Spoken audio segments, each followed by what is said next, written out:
Hi, Shane King here again from Harcourts, and with us, as always, our favourite mortgage broker, Tracey Pye from Mortgage Express.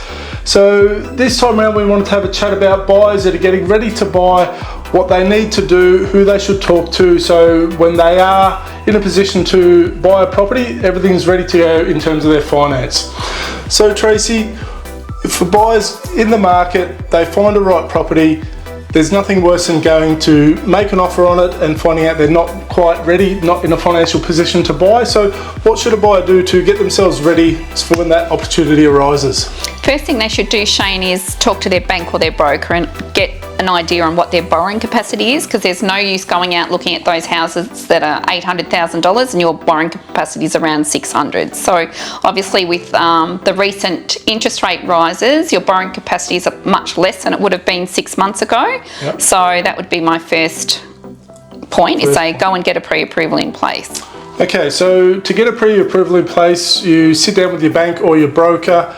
You obviously run through your numbers. They will ask for a breakdown of expenses and so forth. What sort of documentation should they have ready and make available? Okay, so we do need a lot of documentation now. One of the main things when going for finance is your living expenses are looked at. So what you've been doing over the last 3 months, and some banks actually want to look at it over 6 months. So, you know, get your spending in order. So if you've got time to wait, have a look at where you're spending your money and what you can cut out on, and, you know, things that maybe you shouldn't be doing. If you like to have a bit of a punt on the horses, you know, stop those sports bet debits coming out of your accounts, and yeah, you know, cut back on the takeaway and look at your living expenses over the last 3 months. Also, find your ID. You'd be surprised at how many people have got their driver's license but can't find that birth certificate. So you do need to have 100 point of ID when you're purchasing a property, whether it's going to your bank, but also with the titles office as well. Now you've got to provide 100 point ID with every transaction.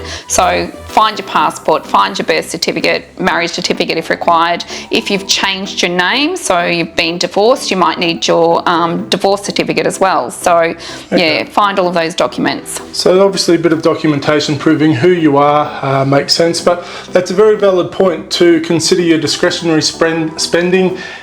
It may be that time that you start to rein that in, because that can obviously impact your borrowing capacity. Some small cuts there can make quite a big difference at the other end on how much you can borrow, which impacts obviously that property that you can buy. So is there anything else that buyers should do to get ready, or outside of just being conscious of their spending, getting a good understanding of their financial position, and obviously lodging that pre-approval? From an agent's point of view, when a buyer comes to us and they want to offer subject to finance and have a pre-approval in place, that makes their offer that much stronger.